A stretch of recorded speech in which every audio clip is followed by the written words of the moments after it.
दोस्तों, मैं विशाल राज मगध क्लासेस की यूट्यूब चैनल पे आपका स्वागत करता हूँ।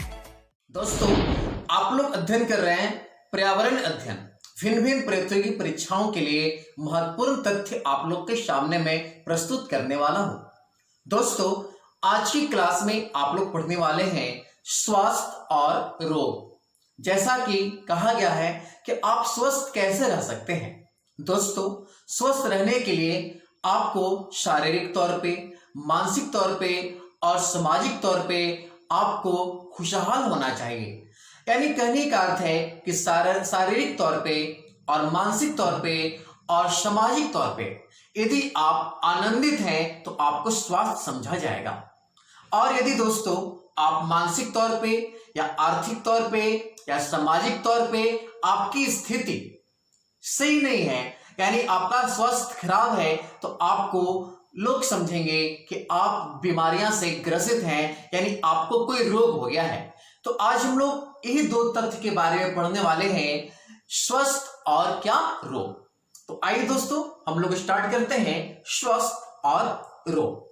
आइए, स्वस्थ और रोग ये हमारा चैप्टर 5 है और पार्ट 1 है, लेक्चर नंबर 1 है। दोस्तों, जो नए बच्चे जुड़े होंगे वो पहले हमारे चैनल को अच्छी तरह से देखें और हमारे चैनल पे पढ़ाए गए वीडियो को देखना है आपको और अच्छी तरह से आपको समझना है। और आपको जब पसंद आए तो सब्सक्राइब करें और अपने दोस्तों के पास शेयर जरूर करें। दोस्तों, और आप लोग कंटिन्यू वीडियो को देखें। कंटिन्यू नहीं देखेंगे तो हमारे वीडियो ज्यादा मात्रा में हो जाएगा और आपको समझ भी नहीं आएगा।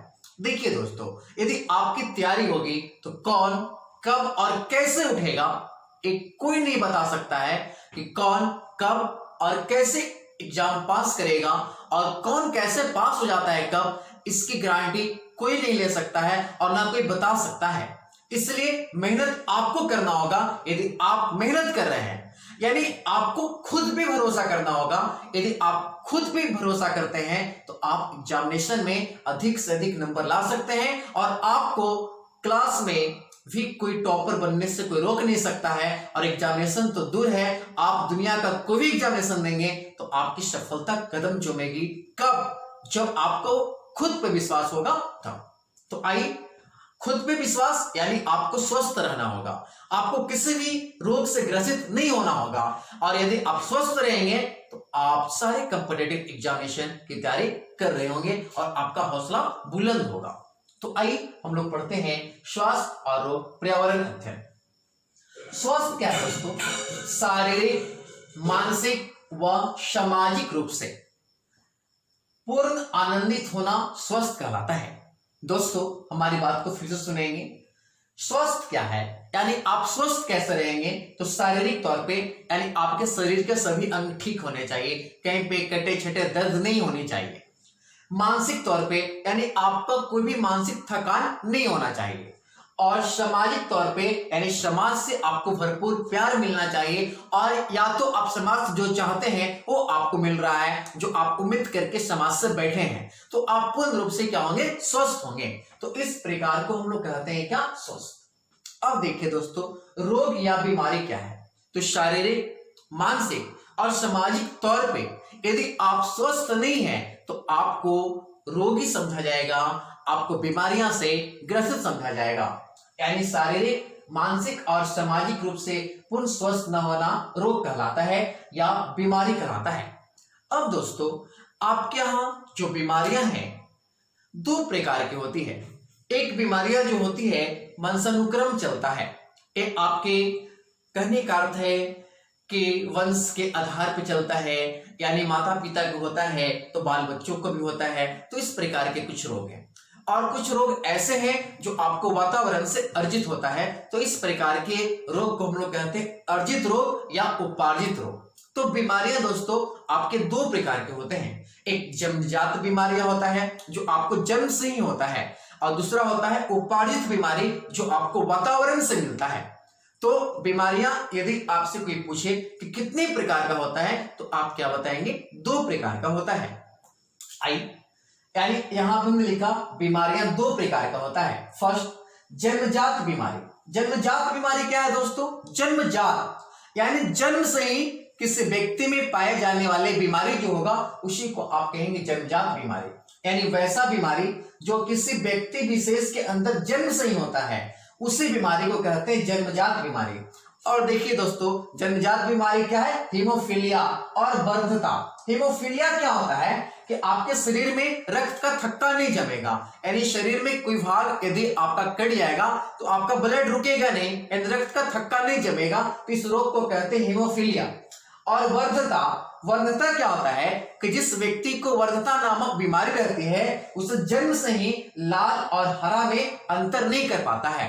और सीटेट की एग्जामिनेशन में बहुत बार पूछा गया है कि वर्धता बीमारी से ग्रसित बालक किस रंग में अंतर नहीं कर पाएगा, तो आप याद रखेंगे लाल और किसमें? हरा में। और हीमोफीलिया और वर्धता आपकी जन्मजात बीमारियां हैं। अब दोस्तों हम लोग पढ़ने वाले हैं उपार्जित बीमारियां, यानी वैसा बीमारियां जो आपको वातावरण से प्राप्त होगा, तो इस प्रकार की बीमारी को आप कहेंगे उपार्जित बीमारी। जैसे अभी की डेट में सबसे बड़ा उदाहरण है कोरोना वायरस, ये हम लोग को वातावरण से प्राप्त हो रहा है ना। तो इस प्रकार की बीमारी को कहते हैं उपार्जित बीमारी, यानी जो आपको वातावरण से मिले बीमारी उसी को कहते हैं उपार्जित बीमारी या अर्जित बीमारियां कहते हैं। यानी हमने आप लोग को लिख दिया है उपार्जित बीमारियां क्या है? वैसा बीमारी जो वातावरण से मिलती है, जैसे काली खांसी, बुखार, चेचक, डेंगू ज्वर, खासड़ा, एड्स, कैंसर, कोरोना वायरस, ये सब आपको वातावरण से मिलता है, तो इस प्रकार की बीमारी को कहते हैं उपार्जित बीमारी। अब देखिए दोस्तों, कहने का अर्थ है कि वातावरण से आप जो बीमारी अर्जित करते हैं, वो अर्जित किए गए बीमारी दो प्रकार के होते हैं। फर्स्ट होते हैं संक्रामक रोग और दूसरा होते हैं असंक्रामक रोग। संक्रामक कहने का अर्थ है कि यदि कोई रोग आपको हो गया है तो आपसे किसी दूसरे व्यक्ति में फैल जाएगा, या कोई ऐसा रोग होगा जो एक स्थान से दूसरे स्थान आ जाएगा। जैसे अभी का ताजा उदाहरण लीजिए कोरोना वायरस, पहले चीन में था जो आपके अभी इंडिया में आ गया है और पूरे भी देश में लगभग कोरोना वायरस फैल गया है। तो कोरोना वायरस को आप कहेंगे संक्रामक रोग। यानी कहने का अर्थ है कि एक व्यक्ति से दूसरे व्यक्ति या एक स्थान से दूसरे स्थान फैलने वाले रोग को कहते हैं संक्रामक रोग। कुछ ऐसे भी संक्रामक रोग होते हैं जो एक स्थान दूसरे स्थान नहीं फैलते हैं, किसी विशेष व्यक्ति में भी पाया जाता है। कुछ रोग ऐसे भी होते हैं, लेकिन अधिकांश संक्रामक रोग जो होते हैं वो आपके एक व्यक्ति से दूसरे व्यक्ति में क्या होते हैं? फैलते हैं। चलिए दोस्तों, अब हम लोग जानते हैं संक्रामक के बारे में बताया और असंक्रामक। असंक्रामक क्या होता है? वो व्यक्ति विशेष में पाया जाता है। जैसे कहने का अर्थ है कि आप दूषित भोजन कर लिए तो आपका तबीयत खराब हो गया है ना, आपको हार्ट अटैक हो गया, आपको कैंसर हो गया। एक क्या है? आपको कहने का अर्थ असंक्रामक रोग है, यानी एक किसी व्यक्ति में पाया जाता है, विशेष व्यक्ति में पाया जाता है और एक दूसरे व्यक्ति में नहीं फैल रहा है। तो इस प्रकार की बीमारी को कहते हैं असंक्रामक रोग। चलिए, तो अब आप लोग जान रहे हैं उपार्जित बीमारी दो प्रकार के होते हैं। फर्स्ट संक्रामक रोग। संक्रामक रोग क्या है? वैसा रोग जो भिन्न भिन्न कारकों की सहायता से एक व्यक्ति से दूसरे व्यक्ति में या एक स्थान से दूसरे स्थान फैलता है, तो इसे कहते हैं संक्रामक रोग। जैसे दोस्तों लिख दिए आप लोग के लिए चेचक, खासड़ा, डेंगू ज्वर, एड्स, कुष्ठ रोग, कोरोना वायरस, आप लोग जान ही रहे हैं, हैजा। ये सब जो रोग है आपको एक व्यक्ति से दूसरे व्यक्ति में फैलने वाले रोग है और इस प्रकार के रोग को हम लोग कहते हैं संक्रामक रोग। दोस्तों अगला हम लोग पढ़ने वाले हैं नोट पॉइंट, संक्रामक रोग कैसे फैलता है, यानी एक व्यक्ति से दूसरे व्यक्ति में फैलता है तो उसका कारक कौन है फैलाने वाला। तो संक्रामक रोग को फैलाने वाला दोस्तों हवा, पानी और भोजन है ना। यानी संक्रामक रोग जो है हवा, पानी या भोजन के द्वारा फैलते हैं। इसलिए आप अभी देखिए कोई भी वस्तु को ले रहे हैं तो धो धा के उसको अच्छी तरह से स्वच्छ करके खा रहे हैं ताकि आपको संक्रमण से बचे, है ना। यानी संक्रामक रोग फैलने वाले जो कारक हैं वो आपके हवा, पानी और क्या है? भोजन है। और इस प्रकार से आपको संक्रामक रोग क्या होते हैं? फैलते हैं। अगली बार दोस्तों दूसरा पढ़ रहे असंक्रामक रोग। देखिए मैंने आप लोग के लिए टोटल बात में लिख देता हूं ताकि यदि आप हमारे वीडियो को देखें तो फर्स्ट ऑफ ऑल तो आपको सुनने में याद हो गया, और दूसरी बात आप लोग इसका यदि एक स्क्रीनशॉट लेकर रख लेते हैं और आप इसका कभी भी यूज कर सकते हैं। और यदि आप कॉपी और पेन लेकर 2 बार लिख लिए तो जीवन में कभी नहीं भूलिएगा, क्योंकि देखिए सुने गए बात कहने का अर्थ है वो आप कभी न कभी भूल सकते हैं, लेकिन जब आप अपनी आंखों से देखेंगे तो देखे गए व्यक्ति का चेहरा आपको याद होता है। उसी प्रकार से दोस्तों आप यदि विषय वस्तु को अपने जीवन में चेहरा बना लेते हैं तो आप कभी भूलेंगे नहीं, है ना। और इस प्रकार से आप हमेशा स्वस्थ रखेंगे, है ना। और स्वस्थ कब रहेंगे? जब आप पूरी तरह से आनंदित होंगे। और दोस्तों कहने का अर्थ है कि आप आनंदित रहिए और यहाँ पे हमारे द्वारा पढ़ाए गए तथ्य को आनंद से पढ़िए और इसको लिखिए, पूरी बात आपको समझ में आएगा। चलिए हम लोग पढ़ रहे थे असंक्रामक रोग, वैसा रोग जो एक व्यक्ति से दूसरे व्यक्ति या एक स्थान से दूसरे स्थान नहीं फैलता है, उसको कहते हैं असंक्रामक रोग। जैसे cancer, tetanus, heart attack, scurvy मैंने आपको बताया था कि मसूड़े से खून निकलता है। हार्ट अटैक आपको मैंने बताया था कि क्या होता है, कोलेस्ट्रॉल की मात्रा बढ़ जाता है, यानी वसा की वृद्धि से हार्ट अटैक होता है। इसी प्रकार से टिटनस, कोई लोहा वगैरह गिर जाता है तो आप लोग टिटनस का सुई दिवाते हैं। कैंसर के बारे में तो आप लोग जानते ही हैं, यानी ये सब जो रोग है एक व्यक्ति से दूसरे व्यक्ति में नहीं फैलता है, यानी विशेष व्यक्तियों में पाया जाता है, जिसमें है उसी में पाया जाता है, उसी को प्रभावित करता है। तो इस प्रकार के रोग को कहते हैं असंक्रामक रोग। चलिए दोस्तों अब आप लोग जानिए कि ये जो उपार्जित बीमारियां हैं ये किसके द्वारा फैलता है। तो या तो उपार्जित बीमारियां जो है ये आपके जीवाणु द्वारा या विषाणु द्वारा या प्रोटोजोआ द्वारा या फफूंद द्वारा फैलते हैं। तो कुछ जीवाणु द्वारा होने वाले रोग के नाम जानेंगे, कुछ विषाणुओं के द्वारा होने वाले रोग के बारे में जानेंगे, और इस प्रकार से हम लोग जानेंगे कि कौन सा रोग जीवाणु द्वारा, कौन सा रोग विषाणु द्वारा होता है। और आपके सीटेट एग्जामिनेशन में प्रश्न हमेशा पूछते रहते हैं। तो आइए आप लोग जानते हैं कि कौन सा रोग आपकी जीवाणु द्वारा और कौन सा रोग आपके विषाणु द्वारा होगा। तो सबसे पहले आप लोग इसका स्क्रीनशॉट लीजिए, फिर मैं बताता हूं कि कौन सा रोग जीवाणु द्वारा होगा, कौन सा विषाणु द्वारा होगा और कौन सा रोग प्रोटोजोआ द्वारा होगा। जल्दी से इसका एक स्क्रीनशॉट लीजिए।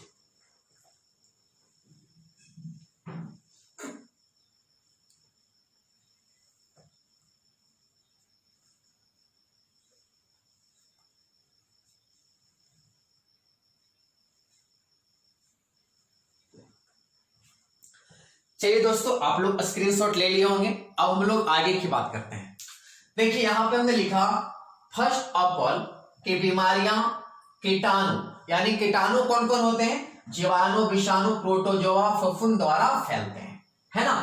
तो यदि आप कहने का अर्थ है कि कीटाणुओं से दूर रहेंगे तो आप बिल्कुल क्या रहेंगे, स्वस्थ रहेंगे। तो आइए सबसे पहली बात हम लोग जानते हैं कि जीवाणु जनित रोग कौन है, यानी कीटाणु, कौन कीटाणु, जीवाणु कीटाणु के द्वारा कौन कौन से रोग फैलते हैं। तो आप लोग जान लीजिए, बहुत बार आपके सीटेट एग्जामिनेशन में पूछा गया है कि कौन सा रोग जीवाणु जनित है, कौन सा रोग विषाणु जनित है, कौन सा रोग प्रोटोजोआ जनित है। तो इस प्रकार से सीटेट एग्जाम में प्रश्न हमेशा आते हैं। तो आप एक बार देख लीजिए कि कौन सा रोग जीवाणु द्वारा फैलते हैं, कौन से विषाणु द्वारा फैलते हैं। आप अच्छी तरह से यहाँ पे देखिए। चलिए दोस्तों जीवाणु जनित रोग क्या है, जैसे काली खांसी, हैजा, pneumonia, flag, tetanus, TB, code या डिप्थेरिया, ये जो आपके रोग है जीवाणु द्वारा होता है। दोस्तों इसमें कुछ रोग के बारे में लिख दिया है जिसके बारे में आपके एग्जाम में पूछा जाता है। हैजा दूषित जल और खाने से फैलता है, यानी हैजा जो आपका नामक जो बीमारी है, या तो दूषित जल पीजिएगा तो होगा या तो दूषित खाना खाइएगा, उसके द्वारा आपको क्या फैलेगा, हैजा। अगली बात दोस्तों प्लेग, प्लेग चूहे द्वारा फैलता है। प्लेग नामक जो बीमारी दोस्तों एक चूहों द्वारा फैलता है और इसी बीमारी को काली मौत भी कहा जाता है, यानी बहुत खराब बीमारी है प्लेग। प्लेग को हम लोग कहते हैं काली मौत की बीमारी। चलिए दोस्तों अब हम लोग जानते हैं विषाणु जनित रोग के बारे में, यानी वैसे रोग जो विषाणु द्वारा फैलेंगे। पीलिया, चेचक, एड्स, हड्डी टोर बुखार, rabies, polio, dengue, khasra, chikungunya, है ना। ये सब रोग जो है ये आपके विषाणु द्वारा फैलते हैं। इसमें से महत्वपूर्ण आपके सीटेट की परीक्षा में पूछा गया है कि डेंगू रोग एंडीज मच्छर काटने से होता है। यार किसी भी कंपटीशन में पूछा जाता है कि आपके कहने का अर्थ है कि डेंगू रोग जो होता है वो आपको एंडीज मच्छर काटने से होता है। चलिए अगली बात, तीसरी हम लोग जान रहे हैं प्रोटोजोआ द्वारा फैलने वाले रोग, यानी प्रोटोजोआ कीटाणु के द्वारा फैलने वाले कौन कौन रोग हैं? पेचिस, मलेरिया, पैरिया। यानी पेचिस, मलेरिया और पैरिया जो है ये आपके प्रोटोजोआ द्वारा फैलने वाले बीमारियां हैं। दोस्तों पेचिस क्या होता है? पेचिस मक्खियों द्वारा फैलता है, यानी पेचिस की जो बीमारियां होता है वो आपके मक्खियों द्वारा फैलता है। ये भी एग्जामिनेशन में बहुत बार पूछा गया क्वेश्चन है। अगली बात दोस्तों देखिए, मादा एनाफिलीज मच्छर काटने से मलेरिया होता है। यानी मलेरिया तो आप लोग जानते ही हैं कि मच्छर काटने से होता है, लेकिन कौन सा मच्छर काटने से होता है? तो मादा एनाफिलीज मच्छर काटने से आपको क्या होता है? मलेरिया। दोस्तों आप लोग अपने जीवन में हमेशा आनंदित रहें और हमेशा आनंदित जीवन जीने। देखिए दोस्तों, कहा गया है कौन, कब और कैसे और किस समय उठेगा ये कोई नहीं बता सकता है। कब? जब आप स्वयं को दर्पण बनाकर पढ़ेंगे तब, यानी स्वयं को आपको पहचानना होगा। आप स्वयं पे विश्वास कीजिए कि मैं एग्जाम पास कर जाऊंगा। देखिए यदि आप स्वयं पे विश्वास नहीं करिएगा तो क्या आपके मोहल्ले वाले विश्वास करेंगे आप पे, क्या पास कर जाएंगे? यानी सबसे पहले आप अपने आप को रिजेक्ट नहीं कीजिए, आप अपने आप को एक्सेप्ट कीजिए, तभी आपको सफलता मिलेगा और आपकी सफलता का कदम हमेशा निरंतर बढ़ता रहेगा जब आपको खुद पे भरोसा होगा। तो खुद पे भरोसा कीजिए और लॉकडाउन में खूब पढ़िए। और इसी के साथ दोस्तों फिर मिलते हैं हम आप लोग से नेक्स्ट डे। धन्यवाद।